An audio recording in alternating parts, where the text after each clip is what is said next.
Hi, babes. Welcome to The Pleasure Portal, a podcast for women desiring to embody their fierce, wild, feminine magic, reclaim their deepest soul desires, and unleash the passion, pleasure, and fulfillment they know in their bones is their birthright. I'm your host, Kelsey Grant, a love, intimacy, and relationship educator and pleasure alchemist. I'm curious, has your pleasure ever been on the back burner? Have you ever felt like your pleasure doesn't matter? Have you experienced your feminine power being minimized, ignored, or suppressed? If so, this is the place for you. Because in this podcast, we're writing a whole new story together. We're a community of fierce femmes who are done with the binds of repression. We're the women who desire a pleasurable sex life, sacred connection with ourselves, and intimate partnership with another without having to give up or hide parts of who we are. We're the modern witches who, until now, have had to hide or suppress our sacred gifts. Together, we're unhooking from the binds that mute our greatest expression. We're dialing up that turn-on full tilt. We're creating right relationship with our emotions, our power, our enchantment alchemy, and our womb wisdom. Each episode, I'll bring to you a mix of pleasure alchemy, embodiment education, love, sex, and relationship insights, and ultimately an invitation home to your fierce feminine magic. We are reclaiming it all. Down and in we go. Hi, everyone. Welcome to this next episode of the Pleasure Portal podcast. Before we get into this extraordinary conversation and interview, I want to do a quick content warning and just a disclaimer for all of you. In this episode, we do talk about mental illness, we talk about emotional illness, we talk about suicide, we talk about depression. And if these are topics that are too high sensation for your system at this time, I invite you to use your discretion, use your discernment to take care of you, and pause the episode, head to a different one, and come to this episode when you are really able and ready to hold the complexity of where we're going to go and have that be in harmony with whatever is alive and true in your system. Because these conversations are, really rich with connection and information, but they can also be really tough to be with when we ourselves have either struggled with suicidal thoughts or suicidal attempts. And I just really want to be mindful of you having that disclaimer up front so that you come into the conversation eyes wide open, heart wide open, ready to digest and receive the transmissions here, and knowing that you have full sovereignty to come back to the episode, to take it, a couple chunks at a time, however you want to make it through. Or if you know that I'm not going to be able to listen to this without deeply upsetting my system, then I trust the internal genius of your system and your internal knowing, and I really invite you to honor that. And if that all feels smooth in your system, then I'm excited to welcome you into this next episode with my dear friend Kendra Adachi. And here we go. Hi, everybody. Welcome back to the Pleasure Portal podcast. I have with me a dear sister, Kendra Adachi. Oh my gosh, you were a guest on my first ever podcast, you and your partner, Jeremy. And so now you get to come back here and jam just with me, which I'm so excited because we already went on a tangent that was so juicy that we're going to loop everybody into.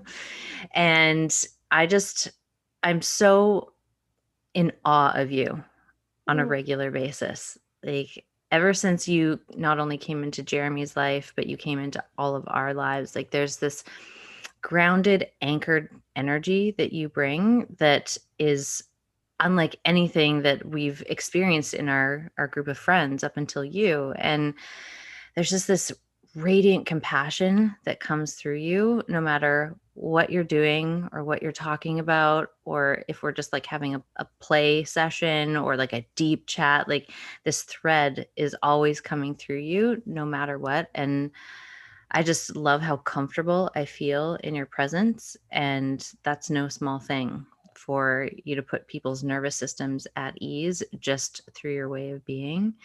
And I just adore you so much. And I also really love, for everyone listening, Kendra brings her own greens sometimes to restaurants. And it is legitimately one of my favorite things about you. Like, you are just so in this vibe of radical self-responsibility of like, this is what my body wants. This is what my body needs. I can't always rely on getting that from a restaurant or like going out somewhere. So I just bring what I need in order to like really be at my best. And every time you've done it, I'm like, yeah, why don't we do that more often? Like, you know what's best for you. I know what's best for me. Like, why are we not taking radical self-responsibility for those things to ensure that we have them versus like maybe hopefully waiting for the universe to respond or the restaurant to respond and like being disappointed or not having what we truly need. So like, you're such a pioneer in that area, and I freaking love you to bits. So thank you for saying yes today. Kelsey, I'm like, oh, I was almost crying in that moment too. I receive all of that, which is a step of work that I have been leaning into for, gosh, quite some time. Um, but I just thank you for this opportunity. I reflect absolutely everything. I kid you not, Jeremy and another friend, Belinda, and I were talking about you last night of just how eloquent and incredible you are. And I was like, I get to speak on that Queen's podcast tomorrow. So, and for me, when that shows up, it is like there's like a prideful but really grateful moment of Kendra, based on the choices that you've made for yourself. Look at what gets to happen. Look at the people that you get to surround yourself with. Look at who gets to create these opportunities with you and invite you. And so I don't take it as a small action to be able to sit here and speak with you and to be able to also call you a friend. I'm like, oh, like I must be doing some things right in my life if I get to be sitting here and talking on a Pleasure Portal podcast with Kelsey Grant. Mm, And yes, radical self responsibility and bringing your own greens and powders to yes. restaurants and cafes is totally okay. Nobody will Mm, judge you. Do what you got to do to have your own back and take care of yourself. You know what feels yes. best for you. And let's start normalizing it. Mm-hmm. Mm-hmm. Mm-hmm. Yeah. And, Mm-hmm. that starts right here. And, so much of your work is around body love and body acceptance. And I think that, you leading by example of like, I'm just going to bring my own greens. I'm just going to bring my own powders and like superfood up my meal because that's where I feel the best is like such an important piece for other people to hear. Like, oh, I never even thought of doing something like that before. And as someone who worked in a restaurant, like that would not even cross my mind because like there was always this culture in the restaurant. You can't bring outside food or you can't bring outside drinks. And I'm like, I think that only applies if you don't buy anything in the restaurant. Like, but that distinction was never really made clear. And so it just became this adopted way of being of like, oh no, I'll just, make a concession or like, I guess I won't get everything I need from this meal, or I'll just like super load in all of the superfoods before I go. Like, and I'm like, oh no, it can be much easier than that. Like, Mm-hmm. so much easier than that. Like, I'll just flow with the moment and like, what do I need in this meal or this moment to actually be at my best? And you're such an incredible example of that.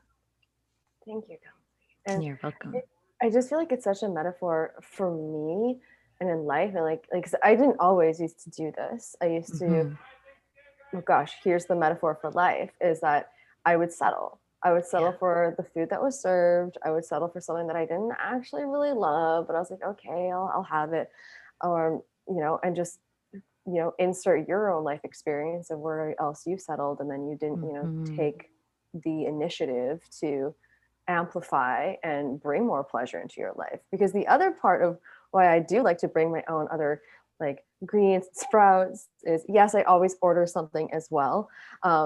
But it's pleasurable for me to do that, to like Mm-hmm. enhance. And I'm like, oh, this tastes so, and this is now more aesthetically pleasing for me. And it's Yes. like something that I love. And I'm I'm not going to settle for something that's just going to be mediocre in my life anymore. Mm-hmm. I've done that for a very long time. And Mm-hmm. as I was speaking earlier, based on my results at that time, that reflected.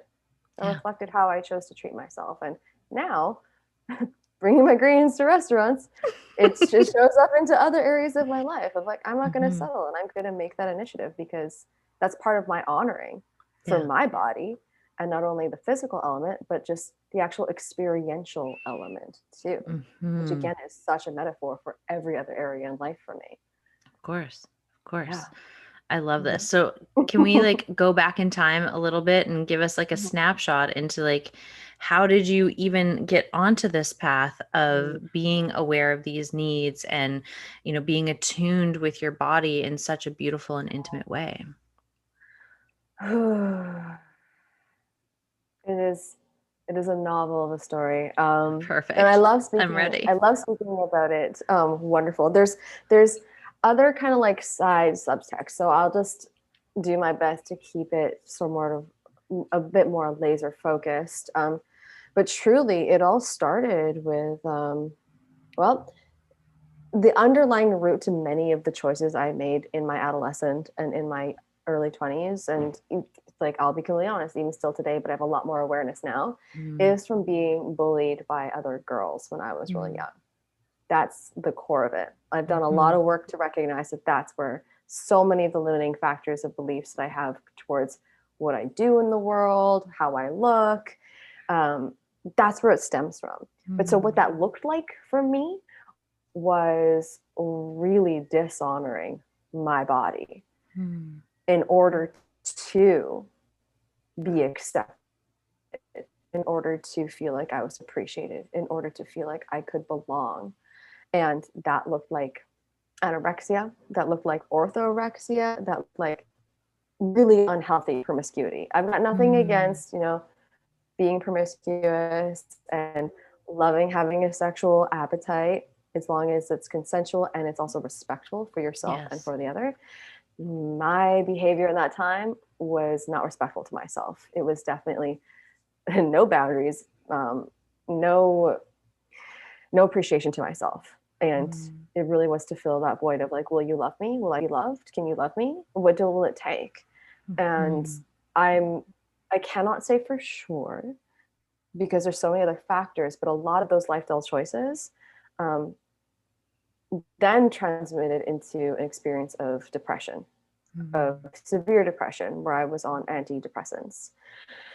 And based on also just my lifestyle behaviors, coming with being the party girl to get attention, to be accepted, to be the fun one, to really belong. mhm. And um, it wasn't all bad. I definitely had a lot of great memories and a lot of fun times, a lot of fun Yeah. memories, but a lot that I can think of is numbing. And really, when I'm Mm, super honest with myself, a lot of it was just avoiding and wanting to create. I really wanted to create that haze so I didn't need to actually look at myself and respect and honor mhm, myself. And I knew that that's what I was doing. It was like a mhm, cycle.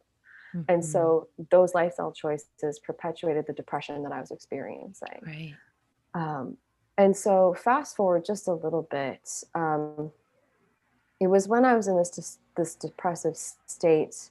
I did have suicidal tendencies, and there was this moment, and I've spoken about this before on my platform and in various areas, but it's a really important spot.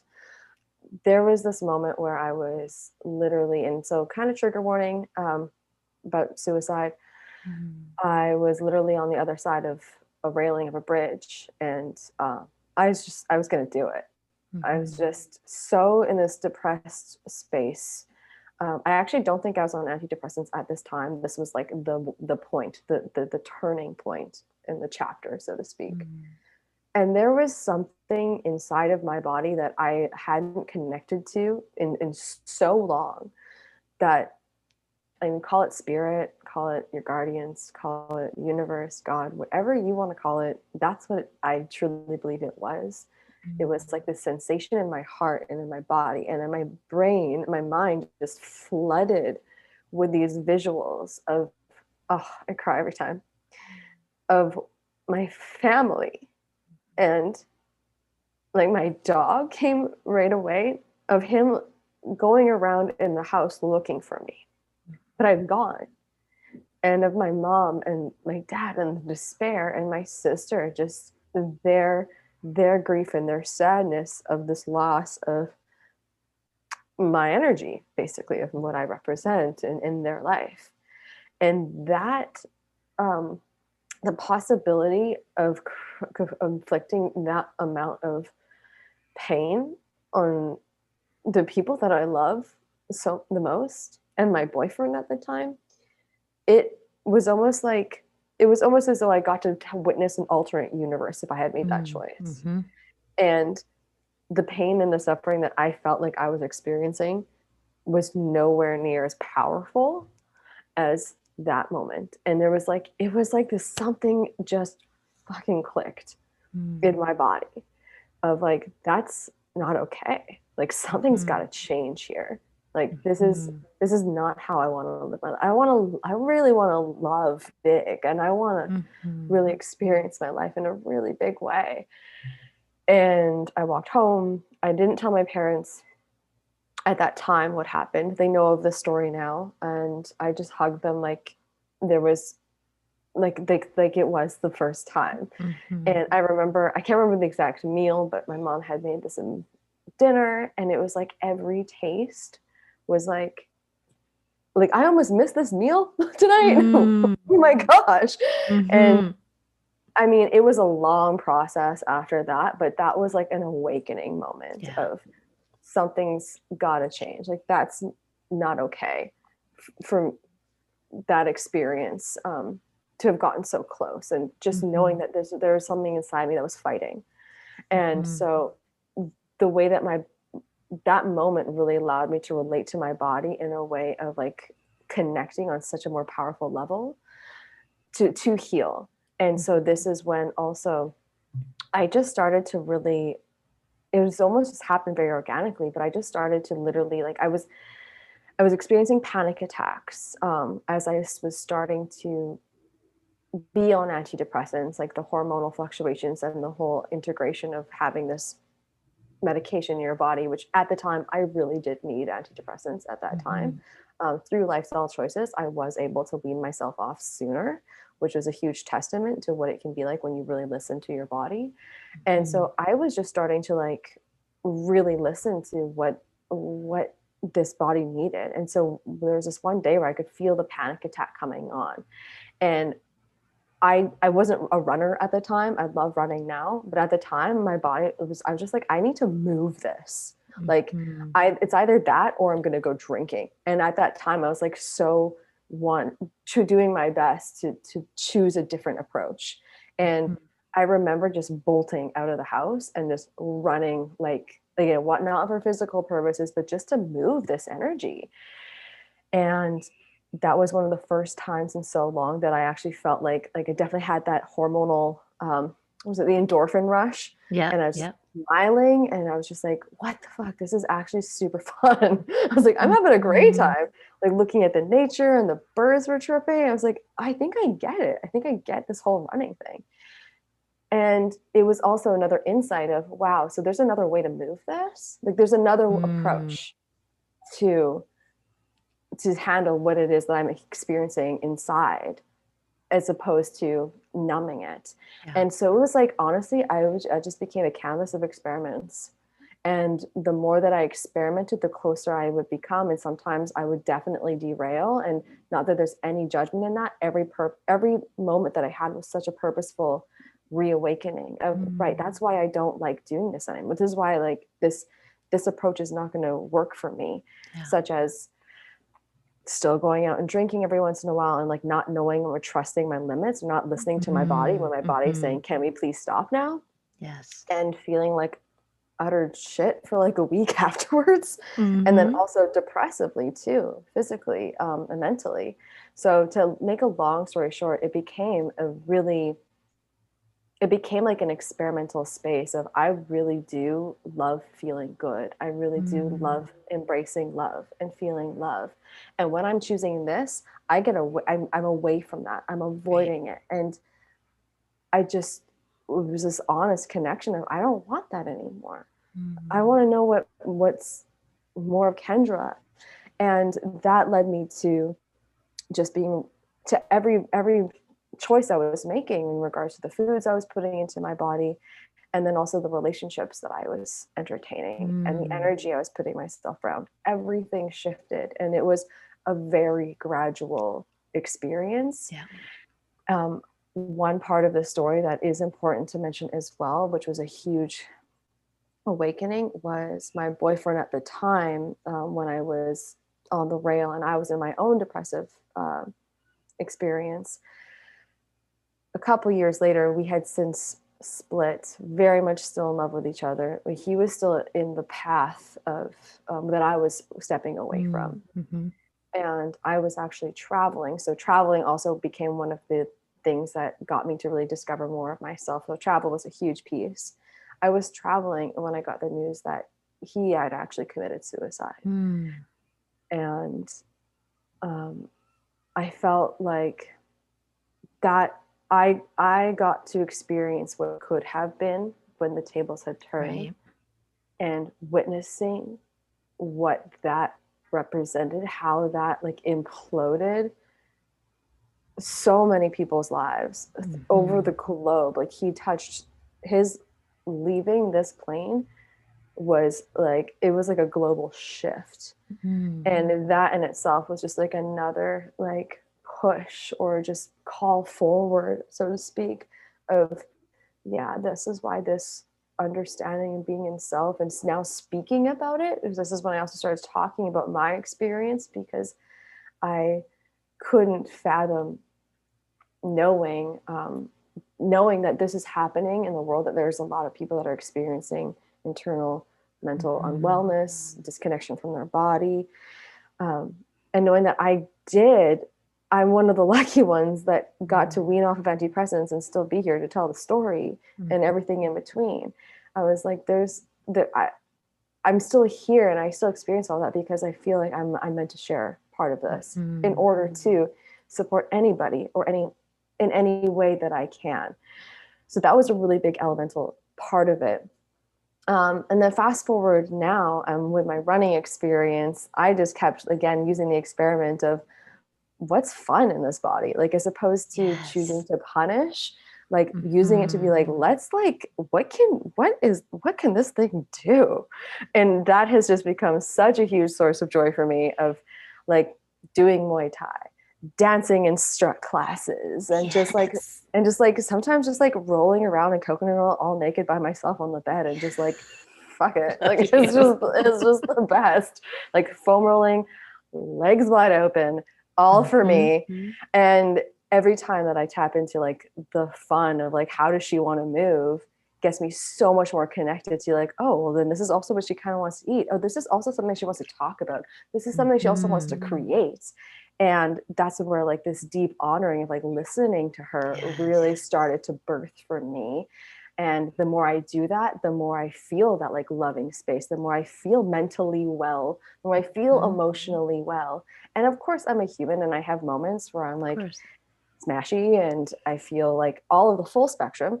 But it's now also the way that I'm choosing to relate to those emotions that's very honoring. It's very, you know, it connects me deeper to understand myself even more and to clearly communicate. So that's a very long-winded answer, but it's brought me, it's brought me here to really honor the things that are passionate, that want to come out of this body. And we all have that. We all have this ability to like deeply get to this sense of listening and honoring, and what can be created from that space is so juicy. And so magical. It's so magical. Like Yeah. Yeah. Oh, Mm-hmm. I'm so glad that you shared that full story. And there's so much in there that I can relate to. And like I went through my own destructive phase, like very self-destructive. And it was like a phase of like really trying to cope with this intense emotional pain that had been a byproduct of my family being totally like dismantled and, Oh. fallen apart, fallen to pieces, and like losing that foundation and losing that belonging. And like I coped with drugs and alcohol and partying and lots of sex. And, Mm. I wasn't even aware that there was even really an issue with that at that point in time. But I would also go in these depressive phases where I would also be contemplating suicide. And there was a moment, it was very similar. Not, I wasn't on a bridge, but like I had literally this handful of pills and like I was ready. I was ready Oh. to, I had the water, I had the pills, and I was ready. And it was a very similar experience of like divine intervention and like Yes. the flooding. It was almost like exactly the same picture that I saw, which was my family in the aftermath of me leaving. And Wow. yeah, and like the grief of that in my dad's eyes and my brother's eyes and my mom's eyes. I'm like, I can't do that to them. Mm-hmm. Like, and whatever is going on for me, like I can get through it. Like there's something to live for here. Mm. And I will not do that to them. I will not imprint them with this. And that's when things started to pivot in my life too. Like that was probably the first awakening. And like, I mean, I also had like a very abusive relationship that really woke me up too. And but like these things are happening like in tandem with each other. And I'm like, I got to make some changes here. And I didn't stop partying like super hard right away, but I Mm-hmm. started to fade out. And my whole philosophy has always been just add in things Mm-hmm. that make you feel better versus focusing on things that you need to just eradicate and get out. Like that never felt good to me and it never worked for me either. So I'm like, what if I just add in movement that feels really good? Or I add in more greens, or I add Mm-hmm. in more water, or I add in more high quality sleep.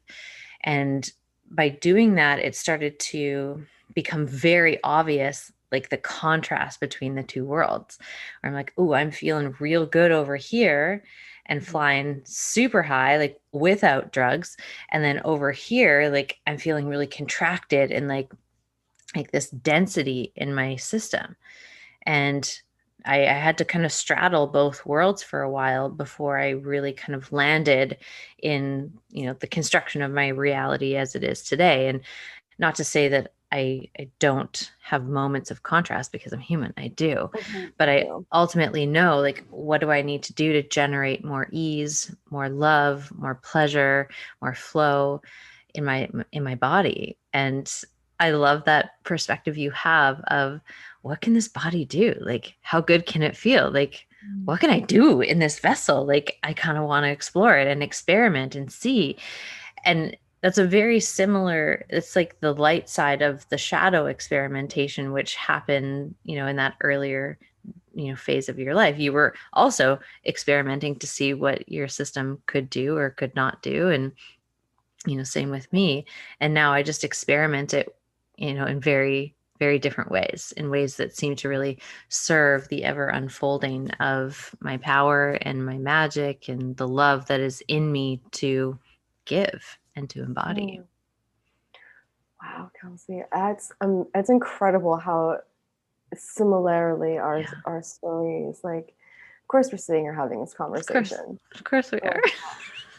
And you explained it like so perfectly because yeah, a huge part of what I really speak to now from that whole experiment in those like in my 20s was I did try cutting out everything, Yeah, and that did not serve me. It no, actually like swung the pendulum on the other side, and that's where orthorexia showed up for me, which totally.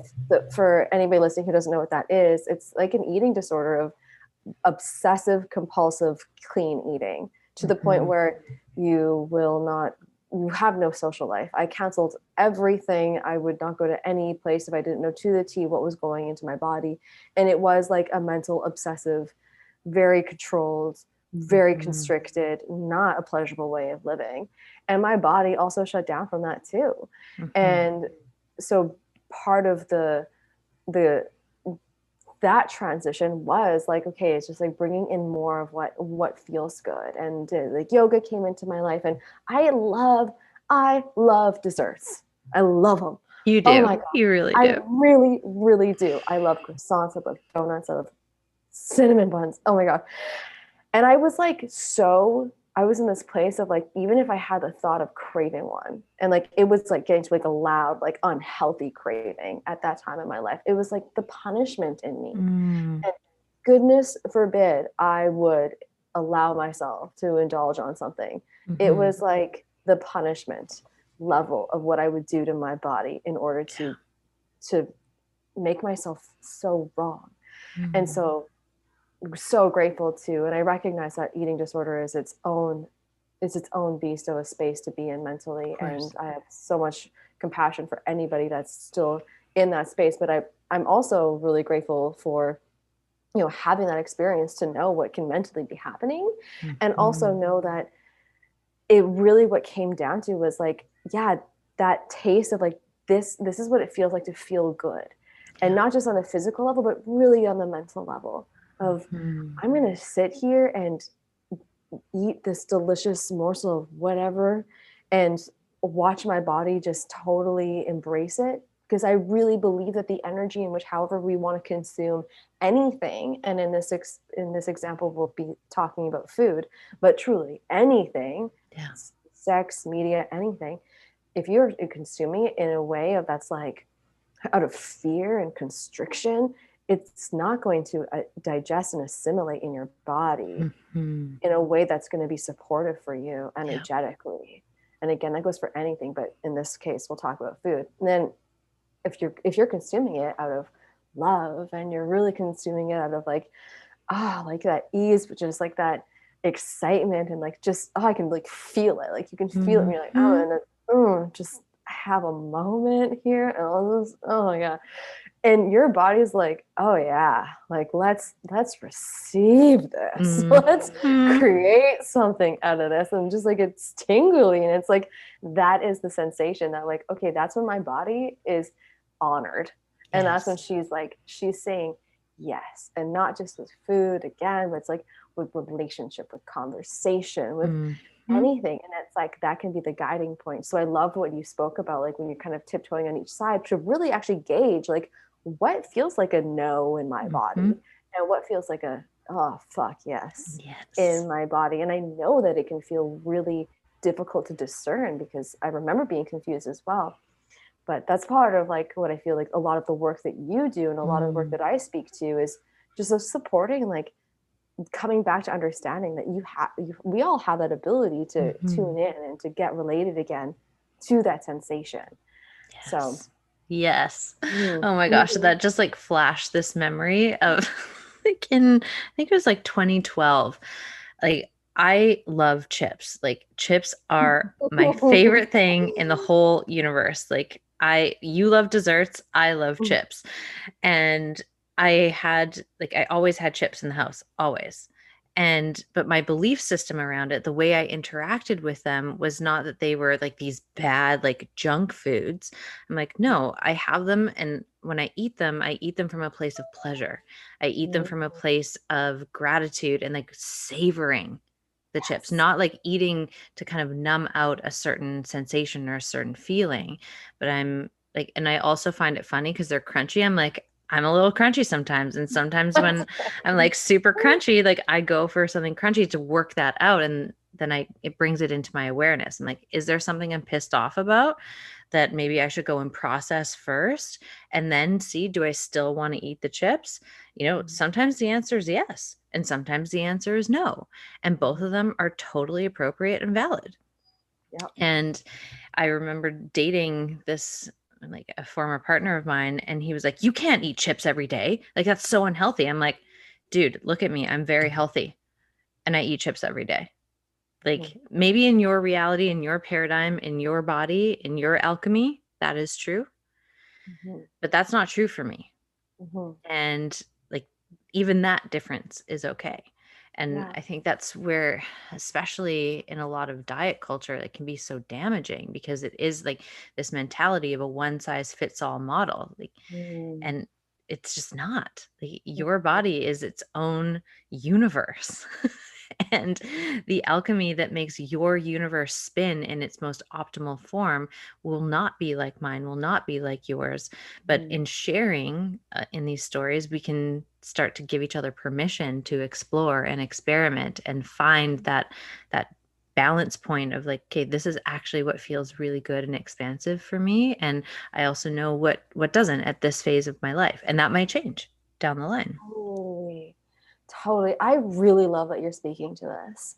Because I'll get asked often, like, what do I eat every day? And like, I'm happy to share recipes. I love sharing Hmm. recipes. And I'm like happy to like talk about it, but I'm always like, what's the intention of knowing? Yeah. Because what is going to work for me at this stage in my life might be the worst thing for somebody else. Hmm. Like, as an example, Jeremy, who is also like an absolute chip lover, um, him and raw foods and like Yeah. peppers is it's a no bueno situation. Hmm. And Hmm. I'm like, bring on all the raw veggies. And his health optimal like state in his body is very different than mine. Yeah. And I think that it's so incredibly important. Like I do have a certification in health coaching, and one of the things that we talk about is bio individuality, and even the way that our bodies like needs and assimilate and it like and bring in nutrients is so freaking different to Hmm. everybody else, and that there's no gosh, I would love to normalize. And one of the biggest pieces of the work that I'm wanting to speak about is just so step away from the comparison or Hmm. the feel like the need that like if you are eating one thing one way or eating more than this other person, that there's something that must be wrong with you, Yeah. or that there must be like a lesser than. And it's like, Hmm. no, actually, what if we could all surrender to the fact that you are actually totally perfectly unique, and what's working for you is amazing, Hmm. and that there is it's just it's such a disservice to the body, to Hmm. want to compare the whole human experience that we have. And I say that with compassion and love because I understand, because I've been in that place of comparison. I've been in that For place of, sure. oh, maybe I shouldn't eat as much, but I can fucking eat. I can eat a Hmm. lot of food. Hmm. And and then there's also times when like maybe I'm not that hungry. But it's just uh, I desire so deeply to support this dismantling of this conditioning that, like you said, that in the diet culture, that it's like we all fit in one size. And it's like, what if we got to this place of celebration of how Hmm. unique we all are? And this Yes. celebration of like, wow, that's so cool that happens for you. This is what Hmm. happens for me. And Yes. wow, that's like so neat. And like, or like, whoa, that happens to you too. I thought that just happened to me. And like, what if we could come together to start learning from each other and celebrate Hmm. each other, as opposed to like separating from each other and Yeah. feeling that anybody needs to be less than. And that's where Hmm. comparison can really come in and become so toxic in our society. Of course. Oh, there's so much to say there. Oh, so much to say there. It's such a golden topic. Like, I love it so much. And like, even just that permission to even have these initial conversations, especially in a time where the world is so intent on dividing Yeah, and like, I'm right, you're wrong, I'm good, you're bad. Like, we have to really take a look at how is this affecting our, like, every area of our life and like our relationship with our body. And if I'm so focused on what's working for that person over there, I am not present with what's going on over here. exactly. And the more I make a habit of externally focusing and, like, quite frankly, with my mind, like it can go quite obsessive, and I have a lot of creative energy. And if that is not directed in a really on purpose direction, it turns into obsessive negative thinking. So it's taken Mm, a lot to like rewire and recondition my mind to use that creative energy in a much more on purpose way. mm, And, you know, it's such an important thing for all of us to start playing with, especially at this point in time where there is a lot of hooks that are happening and a lot of things that can pull you off your center, a lot of things that could have you question the validity of whether you're full or not. Like, I read this post on Instagram the other day about human design and eating. It was like, never tell a manifesting generator that they're eating too much. Like, you need to eat a lot. And I'm like, I feel so seen, so validated. Because that's true. And it's also not true. Like, there are times in my cycle where I'm mm. really not hungry. Yeah. And then there are times where I can't stop eating. And the times where I can't stop eating tend to also correlate with times where I'm creating something of a huge magnitude. So I need the fuel to be able to keep creating and keep generating in the way that my body works. And then there are times where my body's like, okay, we have done the creation. You need to rest now. And when Mhm. I go into a rest mode, I want like a lot of blended soups, so things that are really Mm, easy for me to digest, or I want a lot of green juice and smoothies and things like that that are gentle on my system, that just mhm. don't take as much creative energy to digest because I'm Yeah, in a different phase. And but that's taken years of like right. self-study of like, Yeah. who is this person, who, like, what is inhabiting this vessel, like what is this vessel, like what is this all about. And like you, I like to experiment with a lot of things. And I've gone through phases where my body is like really tiny and like really fit, and then phases where it's bigger. And I'm like learning how to belong in all of the different iterations of Oh, my body. Of like, well, mm, if this is what my body looks like now, it's probably because that's what it's meant to look like right now. And there's some yes. wisdom in there. And like, I still get to dance, I still get to frolic, I can still go cycle, like I can still do all the things that bring me joy and pleasure. But like, all right, I guess we're just putting on the bigger pair of jeans today. Like, Yes. that's fine. My worth Oh, is not determined by the number on the scale or the size of pants that I'm wearing. Like, it's inherent to who I am, the character of my being. But like, it mhm. takes a lot of time to kind of unhook from all of those tentacles of a system that would, you know, it Yeah, counts on you hating yourself. exactly. And it's actually profiting on us Yeah. hating on Yeah. ourselves. And Hmm. that's part of why it was built in the first place. Hmm. And oh my gosh, Kelsey, this conversation is just firing me up. I Yes. love this notion. I love that you reference cycles. Hmm. And I also like, I did a post the other day about the seasons. Like it's Yeah. winter time. Sure. And Hmm. my body, our human bodies, they are so wise. They know Yeah. exactly what they're doing more than we do because we are so heady and we are so in other people's shit that we're not connecting to, wow, there's this transition. Like dropped, it's snowing outside. So Hmm. my body wants to hold on and it's making me feel hungrier so that I will eat foods that will Yep. insulate me so that I won't die. and Yeah. and it's like, oh, okay, body, I feel what you're doing and thank you. Like if you were actually losing weight at this time, that might be a cause for concern, and Hmm. that can show up in a lot of other hormonal disruptions and even mental disruptions in itself. Totally.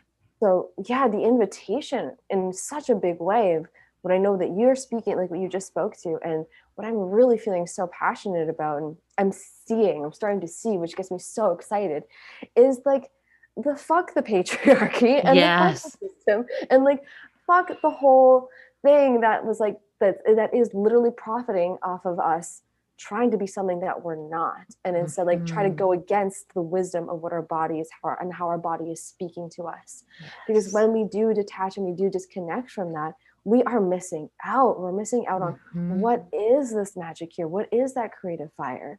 And yeah, the invitation is to say like, no, like stretchy pants, comfy pants all day long, fine, okay then. And okay, I've got Hmm. like more juice in my touche, like perfect. Like letting Yes. letting this all be okay, as opposed to Mhm. shaming and judging ourselves and like labeling ourselves Totally. as wrong in any way. There's nothing wrong Mhm. with any of it, with any of us.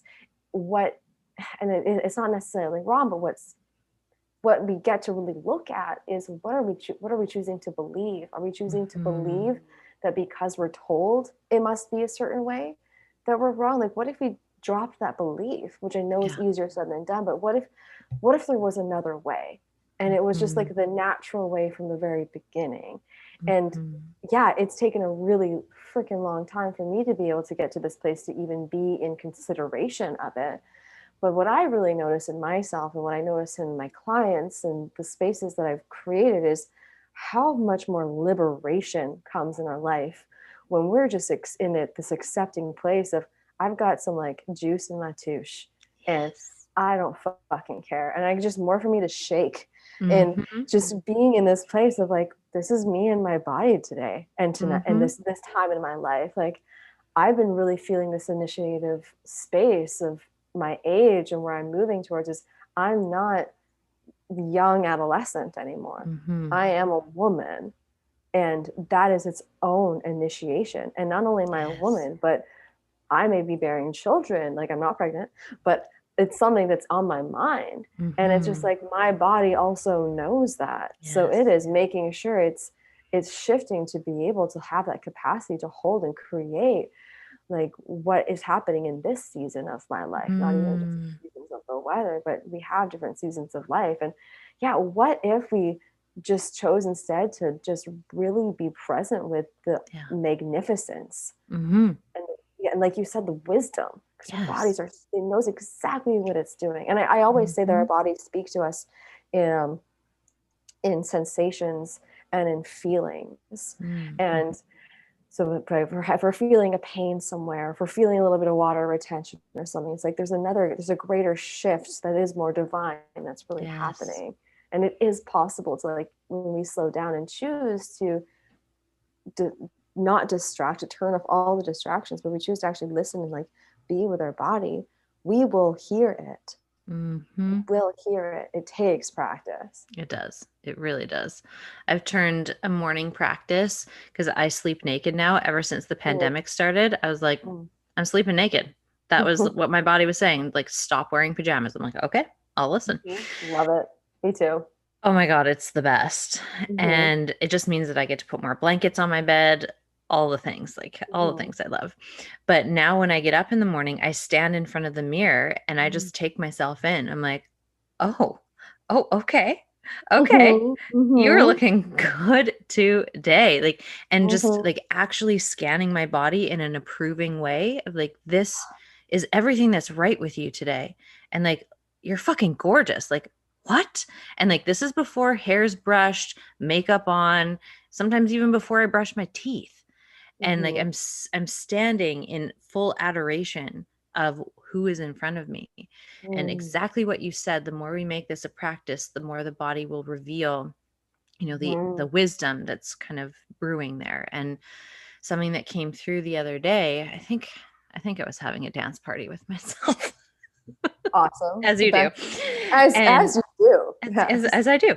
And something that came through was like, you needed to occupy a bigger body because you did not understand that it is your rightful place to occupy space on this planet with your message. Wow. And now is the time to occupy more space, allow yourself to be more seen. Mm, And you weren't doing it. And so the bigger body, you become very acutely aware of how much space you're occupying and like how you're moving through the world. And I'm like, oh yeah, like it's my message that needs to be liberated more, my message and my visibility, because you know me, like I've kind of, you know, done a lot of work to kind of prop other people up and like help them build their mhm. businesses. And then it's now come into a season where it's now that time for it to happen for me and for me to Yeah. really like get behind myself and like occupy that energetic space, that emotional space, that pleasure space that I hadn't been taking up because I'm like, oh, who am I to take up space? You know, and Mhm. my body was like, bitch, okay, Fine. If this is the way you want to learn, that's cool. And I'm glad that that is the path that I have been learning, because to be able to love my body no matter what it looks like or what size it is, like there's so much freedom inside of that.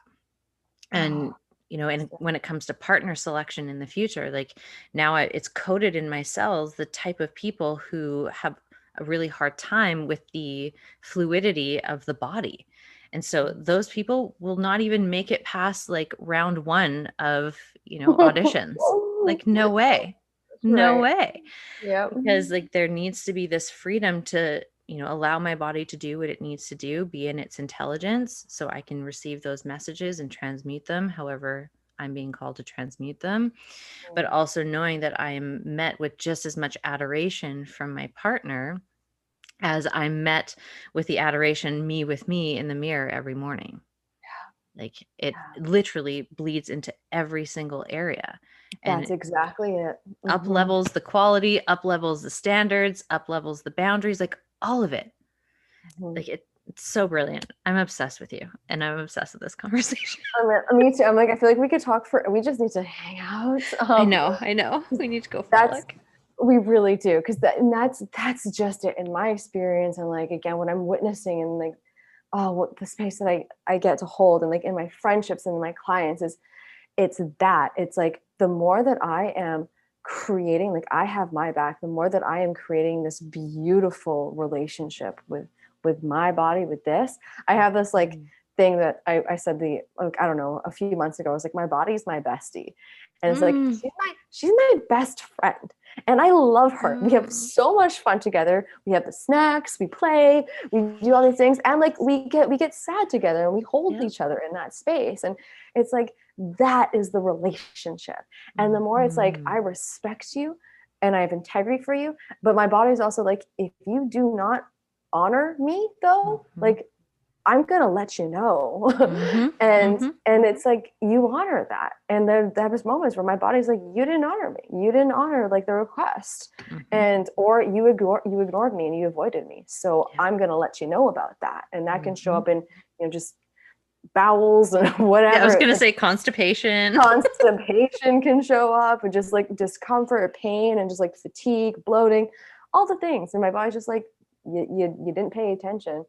But when the relationship is harmonious, it's like that is the basis, foundational ground of then how you also show up in life and how you get to relate to life. I really believe in Mhm. like how you relate to yourself and how you choose to relate to you is a reflection of how everything else is going to show up in your life. It's a Yep. mirror imaging. If you don't respect you, if you don't honor your word and you don't speak up for yourself, for your body, you don't bring your greens to the restaurant when you know you want Mhm. to bring greens to the restaurant, then the world's going to be like, okay, you can settle over here, or you can settle Mhm. over here, or this is how this is all going to show up. Or you will get tested and be like, this will show up. Are you going to speak up for yourself, or are you going to avoid?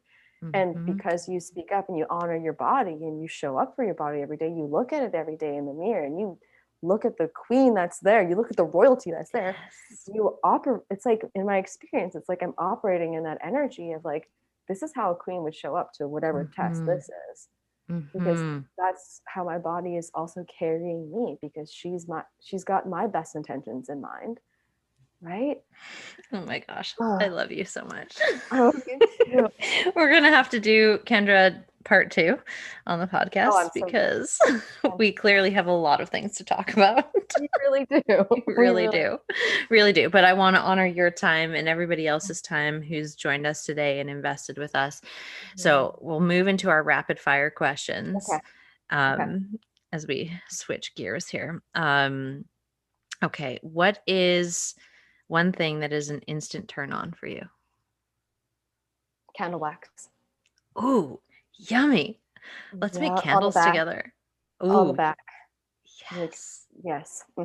Oh gosh. Yes. Oh, yummy. hmm hmm Let's make candles. Um, yeah, we're gonna make some candles. Sex candles. Yeah. Okay. Let's see. Oh, what's the greatest lesson you've learned about pleasure? Relax. Mm. Stop forcing. it's okay to receive. Just relax. Like, let yourself melt into a puddle, and in all aspects, just relax when you're eating the food. Like, let it melt.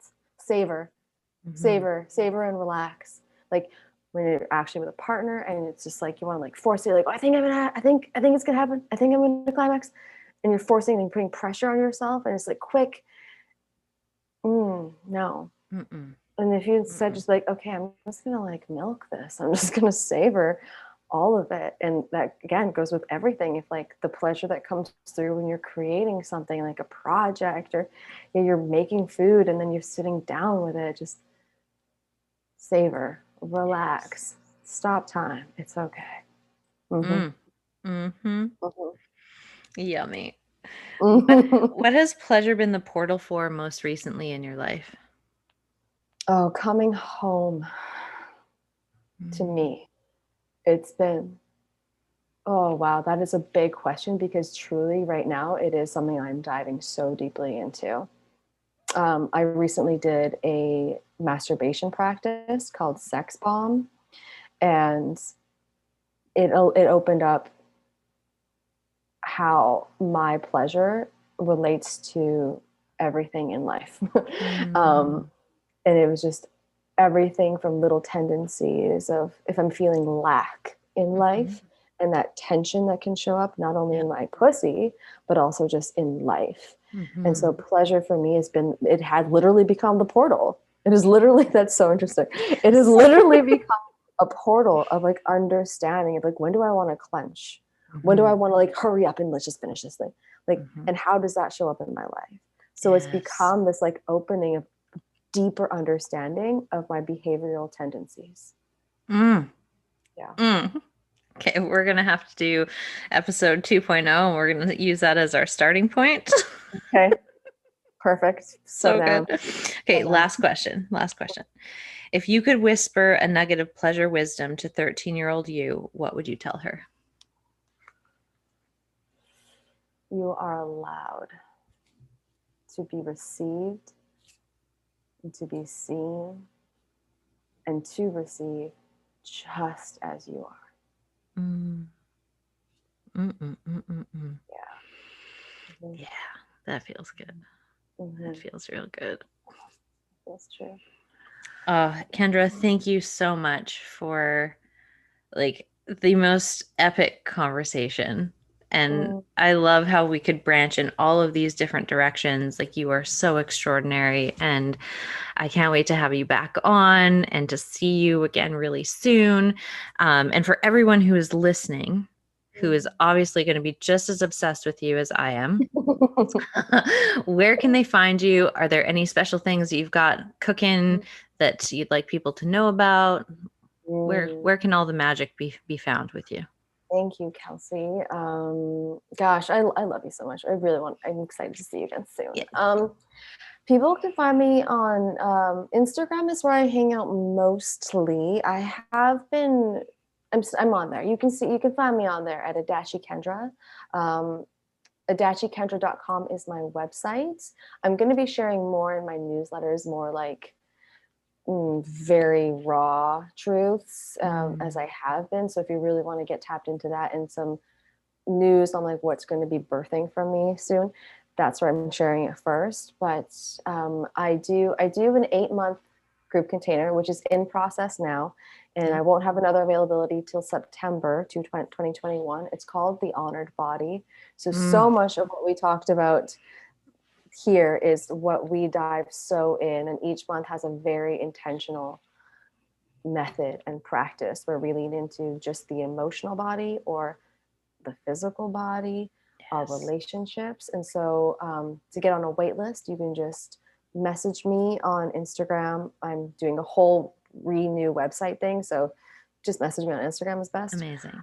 Other than that, I do also do one-on-one as well. And I call that the honoring. And it is, Mm, again, so much of what we spoke about of coming back to that discernment of what is the yes in your body and what is the mm-hmm. no. And guiding through really being intentional and listening in such a loving and liberating place of reclaiming all that you are before the conditioning. And that Yes. is one of my favorite, like the honored body and my one-on-one is just truly a birth of fucking pleasure.